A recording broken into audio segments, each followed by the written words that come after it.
Uh, Good evening. Just getting set up.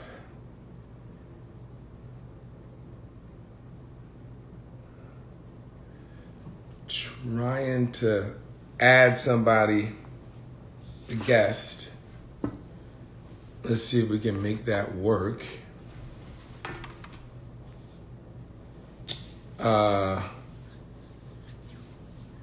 Give me a couple of seconds.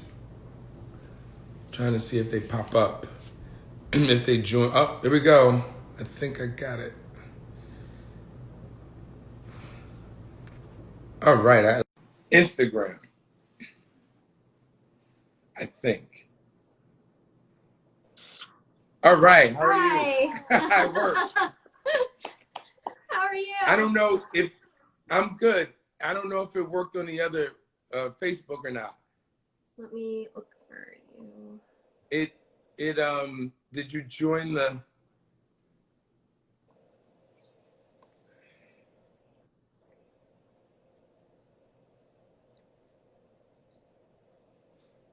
Yeah, it's not letting my work page join for some crazy reason. Oh, I don't know. Yeah, I don't. You mean you're okay? The work one, okay. Yeah. Let's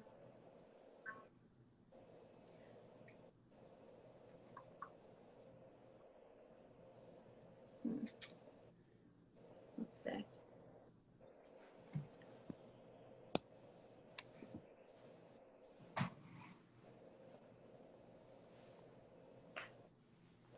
I sent a request to you. Do you have that? You sent a request. Yeah. I didn't get. No, I didn't get it. Let me exit out and then go back in, maybe.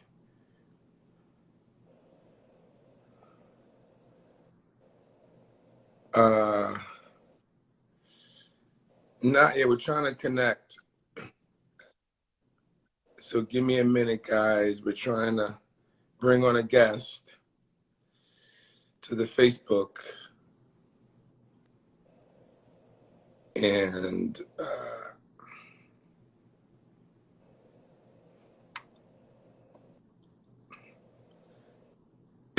you know, yeah, I don't see it.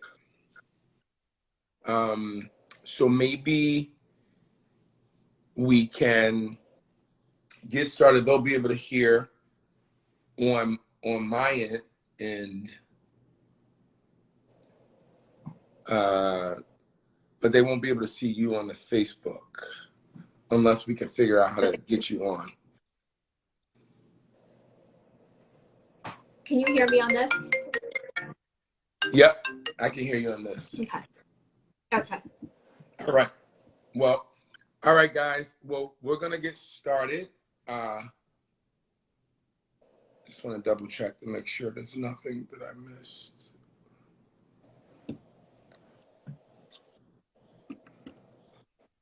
All right, yeah, I don't see it. Okay, so, yeah, okay. So, good evening, everyone. And good evening and to Dr. Zuckerman. Thank you for joining me on live today. I really appreciate it. Thanks for having me. We're gonna have a great talk tonight. You know, tonight's talk is fitting, obviously, for what's going on in the world and the pandemic.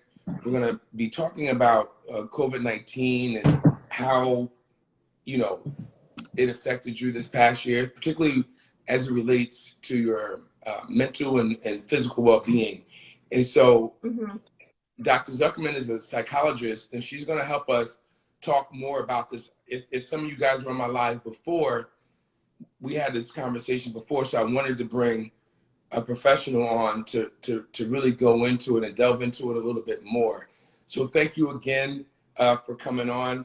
And I just wanted to start the conversation by asking you, Dr. Zuckerman, how has the pandemic in general affected you personally and professionally? Sure. So I think it's safe to say that it has affected everybody negatively, including myself. Um, I'm sure we could find some silver linings in this, but for the most part, you know, my schedule has been completely uprooted. I have 3 little kids under the age of 8. So they were in and out of school, and then they were home for months. And then I switched to seeing patients through telehealth. So I was Yep. seeing patients at home with 3 kids screaming in the background, hiding in my bathroom, in my car. So, you know, it has had an effect professionally. I have found though that I'd say 90% of my patients crossed over to telehealth seamlessly. Interestingly, the ones with social anxiety disorder are the ones that didn't continue because the quarantine actually worked to their benefit. So they actually were okay. Yes. Because they didn't have to do anything or go anywhere. But, you know, generally speaking, I think, you know, like everybody else, I miss the connection. I miss the human contact. I miss seeing people's faces. I miss being able to go to the market without having to worry. You know, Yeah. I play tennis a lot. I miss playing tennis. I mean, there's a lot of things that really were disrupted, you know, and I feel bad saying that because there's loss of lives and all that, you know, and everything's been uprooted, really. Yeah. You know, it was the same for me. When the pandemic first hit, we had to shut our offices down completely, and we went 100% telehealth, and that was a big shift because we hadn't done that before, and so it was you know a learning curve, and then when we finally went back in the office, we're not in the office full time because we don't want the waiting room to be packed. So we only allow for half of the physicians to be in the office at any one time. And so half my time I'm in the office, and then half the time I'm home seeing patients on telehealth. So it is a big adjustment. And so, but you know, we're getting used to it, and so are the patients. And like you said, some patients actually enjoy being able to do the telehealth visits. So, you know, it's good. But one of the things is that, like, and I wanted to talk to you, wanted to get your opinion on a lot of this. Some of the things with that I'm hearing from my patients is about this COVID fatigue. You know, they've been doing this for almost a year, and it's just wearing on them, and it's wearing on them, and it's wearing on a lot of us psychologically. And can you speak to that, and what would be some advice that you would give? Sure. So I think it's different for frontline workers than, you know, for people who are not actively working with patients. I worry very much that we're kind of at the cliff of a very large mental health crisis. If we weren't already at one, I think we're at one now. I think that, you know, when you're treating patients and your job is to save their lives, when you have people coming in repeatedly that are on ventilators that you know are probably not going to come off, and you know that they're alone and they're dying alone and they're without their families, and you solely are responsible for being with that person during one of the most, you know, critical moments literally of their entire life, and that falls on you multiple times a day. There's going to be a lot of post-traumatic stress disorder that comes from this. There's going to be a ton of survivor's guilt that comes with this. I think also from, you know, not being an essential healthcare worker, I think that there's a lot of guilt people feel. I have a lot of patients who will say to me, I have so much guilt. I feel so depressed. I feel so sad because I went outside and, you know, took a walk, and there's people that are sick and dying and can't do this. So people are almost worried and upset and sad and feel guilty to put a smile on their face, to do something for themselves. The anxiety level is, you know, if you didn't have anxiety before this and you don't have any now, I'm more concerned about that. I think it's healthy and natural and normal to have a little bit of anxiety because it keeps us safe. It keeps us motivated to stay safe. But I think there's a lot of, I'd say more so anxiety, but I think what you're going to see a lot with healthcare workers is a lot of post-traumatic stress, a lot of acute stress disorder. And I think over time, and I think we're seeing this now, there's just this emotional fatigue that's happening. It's, you know, it's just, it Yes. seems like it's never ending. And so it's very difficult to keep the end in sight because we have no idea what that looks like. Yeah. Yeah. You know, it's really interesting because, you know, myself and my infectious disease colleagues would be in the hospital, and they're doing it way more than I am. And I've had many of them come to me and say, look, I'm having a tough time. Yeah. And it's I, I wanted to just like reemphasize your point that that anxiety can actually, in a way, be helpful because it keeps you safe, and because you're still vigilant about, you know, making sure you do the things that you're supposed to do. I really do think that, so it's okay to have a little bit of that anxiety because, like you said, Oh, yeah. it helps keep you on point. Yes. Yeah. And it helps you take in information about your world around you. You know, it keeps you aware of things that are Yes. happening and helps you interpret things. Yes, it does. And,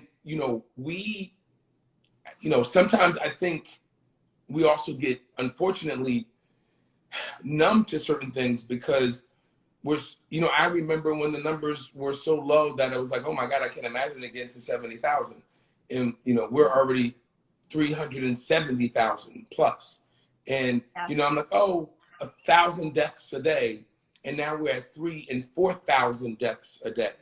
And after a while, this is the worst time of the pandemic and since it started. And, yes, there's a light at the end of the tunnel, but people do need to realize that they still need to stay vigilant because it's going to unfortunately get worse before it gets better.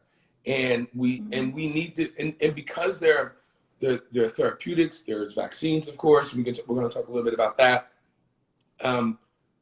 But because there are things that will be able to help us get out of this, it's imperative now that we are more vigilant than ever. And I wonder what would be some of the suggestions you would have to try to keep people as motivated as possible to get through these next few months. Yeah, so I think, one of the things that I tell patients and one of the things that I feel really strongly about is this idea of stop fighting the discomfort that you feel about this. This is a global pandemic. It's a really tragic situation. You need to sit with that and feel that. And strategies to help you sit and feel that discomfort rather than trying to fight it, ignore it, push it away will actually make the anxiety that you have less, less intolerable for you. People are scared to kind of feel anxious, but it's unavoidable in this situation. It's unavoidable to not feel loss and not feel sadness. Feel it, welcome it for what it is, and it will pass a lot sooner than if you're constantly struggling to fight against it.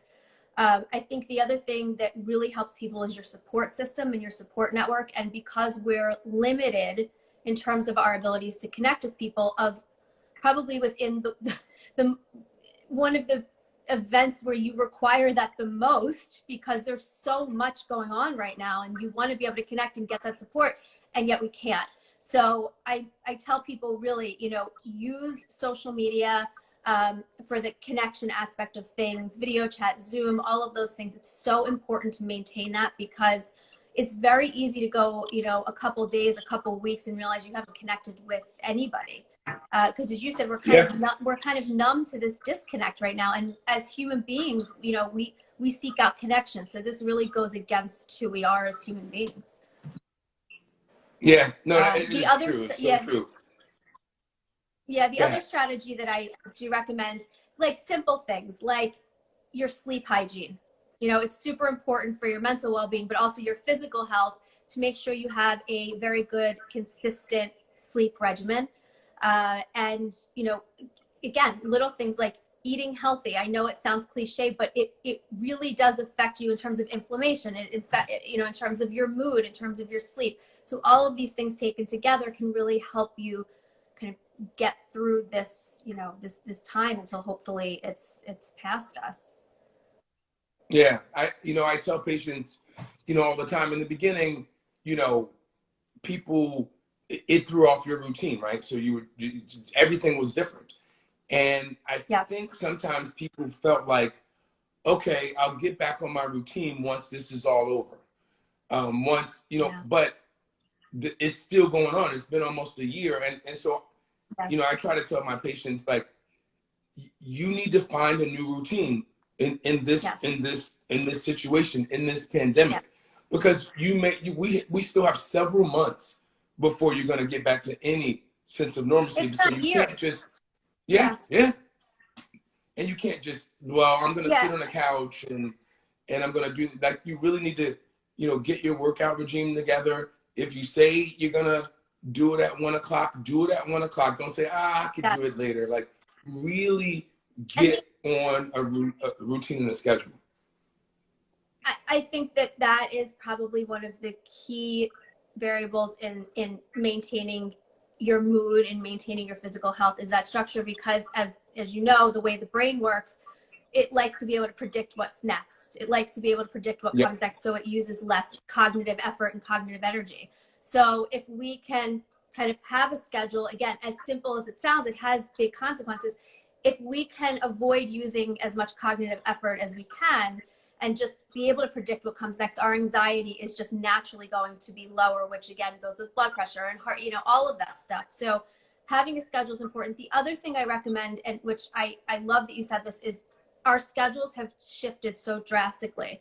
And if, everybody says, our new normal, but it kind of, it isn't a new normal because it's constantly in flux. So you don't want to get stuck in this, okay, new normal, because day to day things are just changing. So it's important to keep that fluid rather than fixed, because if something changes and you're on this new normal, you're going to start to hit a wall. So take something that you do. If you do yoga, let's say, and you're used to taking 2 classes a week outside at a studio, you're going to have to modify that. It doesn't mean you have to get rid of it because you can't do it the way you used to. You have to modify it for kind of the world that we're in at this moment. That could change tomorrow. Right now, Yes. today, what can you put in your schedule that's so you still have yoga regardless, but what's going to fluctuate is the way you do that activity based on circumstances. Yeah. We there's a lot of different, like, I work out in my home now, as opposed, and my regimen would be to, right after work, go right over to the gym. And that's different. And like you said, you have to modify it. And that's what we do. So, that I think that's a good message to let people know, because we really do need to understand that we do need to be a little flexible and modify things. I wanted to, I did want to mention, and then there's a bunch of questions, but I did want to talk a little bit about the vaccines, because we hear all about them on the news, and the 2 vaccines that are out now are the Pfizer vaccine and the Moderna vaccine. And as you know, frontline workers get it first, and the nursing home residents and employees get it first.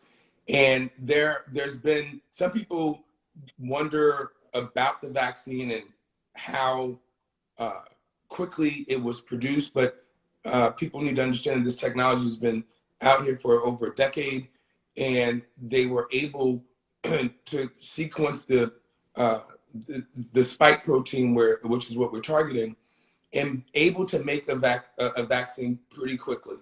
And some people are a little nervous about getting the vaccine, and I can tell you that until I got more information, I was nervous about getting the vaccine. But but when I read the data, I felt very confident about getting the vaccine. And people say, well, we don't want to be guinea pigs, or I don't want, and I remind them that the first guinea pigs are all the doctors, because we got it first. So Yeah. so that Yeah, exactly. we are the ones who That's right. and if we felt confident enough to get it, you should at least think about it. And I don't know if you have any Yep. patients that comment about that, and what are your thoughts? So I agree with you. I think that as far as people being guinea pigs, it's the physicians, it's the nurse, it's the people that are, you know, responsible for your health. They know what they're talking about. I also think you have the ability to be more of an educated consumer of the research, let's say, than somebody who may not understand the data and may not be able to make sense of it until it's translated through other things. But I think it's a benefit that to you that doctors are able to understand this data and understand it from kind of a different standpoint, a different mindset.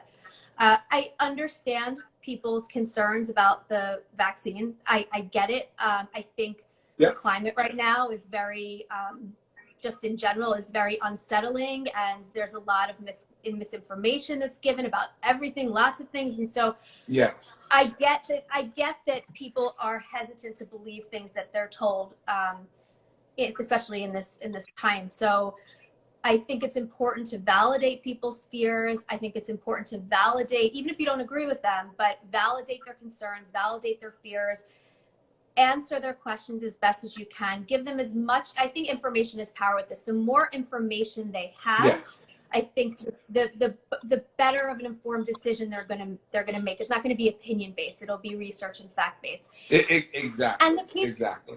Yeah. And I think it's important to acknowledge that emotions are going to run high with this, and you're going to have a lot of disagreements even between family members. But at the end of the day, you have to do what's best for you. And if we can't convince somebody to get it, then we can't convince somebody to get it. But, you know, I think information and validating their feelings and letting them know it's normal to be scared. It's normal to be, you know, sad about this, anxious about this. It's normal. And I also think, you know, with it being developed so quickly, I would imagine, and correct me if I'm wrong, that it's not so much the development of the actual vaccine took long. It's usually the red tape that people, the hoops that you have to jump through to get a vaccine to market. I think that's the part that was probably sped up, not the actual development of it itself. And so sometimes I think that would be helpful for people to hear too, that they didn't just rush through it and throw something together and inject it in your arm. So yeah, no, they didn't. I think the vaccine itself was created quicker than you would normally. Sometimes it takes years for vaccines to be developed. So because of this technology, this mRNA technology, they were able to develop it quicker. But the actual studies went through the rigors of what it would be if it were a different, like any vaccine, the flu vaccine or whatever vaccine. yeah. And so that part, I think, is what made us feel confident, because you still got that 3-month data to see if there was, because with vaccines, if something's going to happen, it's going to happen within the first several months in general. And so so we have that data, and we have it. It's very clear. So I think that's why a lot of physicians felt confident and comfortable because of it. So, you know, again, like you said, everybody isn't going to get the vaccine. That's understandable. We encourage people to get the vaccine to help us get to a point where we can get that herd immunity, so that we can get back to some sense of normalcy. But like you said, it's understandable that people are reluctant. And then, you know, as time goes on, I think the people will feel more comfortable, and then they might change their minds. And nobody should pressure anybody to do anything. And so, but I think if you start, you know, just, you know, once you start looking at it, I think people will get more comfortable as time goes on. There were some questions. I'm sorry, go ahead. I was just going to say, I think you'll end up with what we have now with other vaccines. There's, you know, the group of people that get them with, you know, no questions asked, a group of people who consider it for their new babies, but they end up getting it. And then the group that doesn't ever get vaccinated for anything. And, and those would be the people that don't get this either. So I think majority of people will end up getting it again. Yeah, I agree. There's some questions from the audience. One of them, I think you kind of answered. They were talking about they said they were having trouble sleeping at night, mainly trying to adjust to the new norm. Do you have any tips on how I can become less anxious and get proper rest? So I'll start with the proper rest. Just a couple kind of housekeeping hygiene strategies that I like to give people. Simple things like you don't ever want to take a nap in your bed. If you're going to take a nap, it has to be somewhere completely outside that room. Nap on your floor, nap on your couch, nap in your kitchen. It doesn't matter. Just don't nap in your bed. The bed is for nighttime sleep only. You want to kind of refrain from eating a couple hours before bed. Make sure you don't eat any type of complex carbohydrates before bed because that can mess up your sleep cycle. And also just in terms of weight loss in general or weight gain in general, you want to make sure that you stay away from that. And you also, I know this is really difficult for everybody, but to try to stay, no naps in bed. You want to try to stay as best as you can away from your blue light. That means phone, iPad, TV, things like that. I'm horrible with this. As best as you can, let's say it should be 2 hours. I tell people an hour because I think sometimes even 15 minutes is hard. So I tell people gradually over time, start with 5 minutes, then 10, then 15, because if you start with an hour, you're not going to do it. It's just habitual at this point, and you don't want to set yourself up for failure. So start really small. I like to say insultingly small. So make it difficult for you to look at your phone. Put your phone across the room. That it actually means you have to get up and walk over to it. Put the remote in the bathroom so you actually have to get up and walk. So eventually, if you're too tired, it'll become a pain and you won't want to do it. There's also something to be said for people showering too close to bedtime. Because the change in body temperature can kind of rile you up a little bit from being cold to hot to cold. Same thing with working out. You want to make sure that you don't work out, I'd say maybe an hour or two before bed. You really kind of want to take that time to relax and regroup. If you do find yourself going to bed and you're laying there for about 15, 20 minutes and you can't fall asleep, the best thing to do is to get up out of your bed, walk into a different room. I often recommend the kitchen. Have a glass of water, have decaffeinated tea.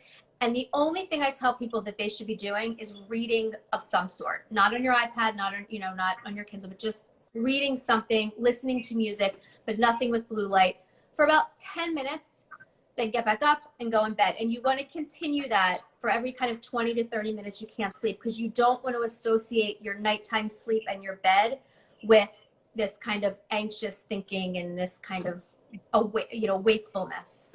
And then as far as how do you feel less anxious, well, that's a loaded question, but I'll give kind of quick tips. The first thing is I always say, feel it. You have to feel what you're feeling. By pushing it away, people say, I'm trying not to think about it. And I say, no, you have to think about it. It's impossible not to. For the simple reason, if I tell myself, don't think about the dog.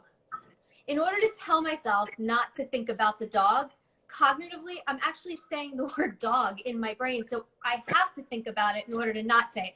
So it actually is not possible to do that. So think what you're thinking, feel what you're thinking. You'll end up getting stuck with it less.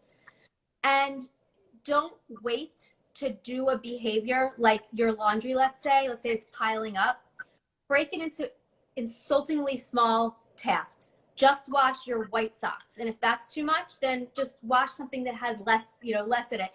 And if you feel like you can't wait to feel like doing it in order to do it. You have to feel uncomfortable, feel scared, feel anxious, feel sad, and at the same exact time, do it anyway.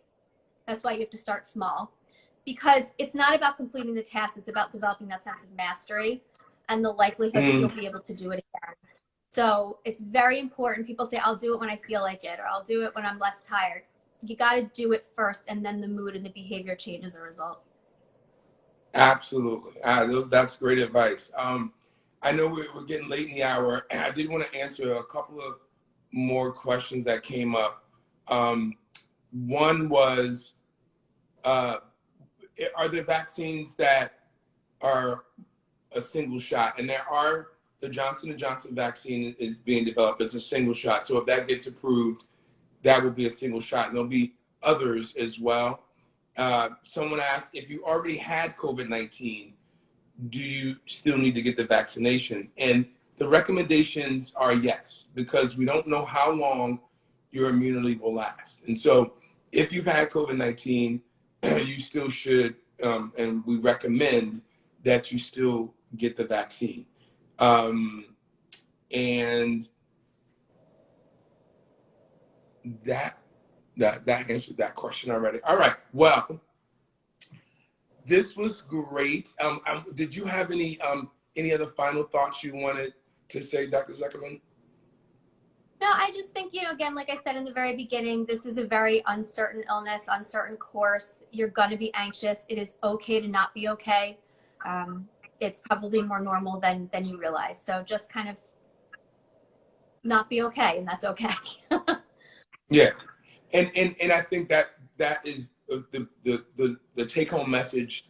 It is okay not to be okay. It's okay to understand, to have these feelings that you're getting fatigued. But what I would just urge everybody is to hang in there. You've made it this far. So, where at least there's a light at the end of the tunnel. We're not at the end of the tunnel, but there is at least a light now. And so if we can, just kind of get that second wind and keep going and, the 3 W's, wear your mask, watch your distance, and wash your hands, and until you get the vaccine or whatever, this is what we need to do, because it really is getting worse as we sit here tonight even. And so, but I want to thank you so much for coming on tonight. Please follow Dr. Zuckerman's social media. Can you give them your information? Your social media handle? So, yeah, my Instagram is dr period Z underscore psychologist. And I post a lot of things about, things that I was talking about tonight. And my website is drjamiezuckerman.com. Great. And my handle for those who are new is Dr. Rameek Hunt across all social media. Dr. Rameck Hunt, and NoGuessWork.com is the website. So, Dr. Zuckerman, thank you so much. It was a pleasure to have this conversation with you, and I wish you well and have a great week. Yes, All you right, too. Thanks you. for having me. Bye. Bye-bye. All right, bye-bye.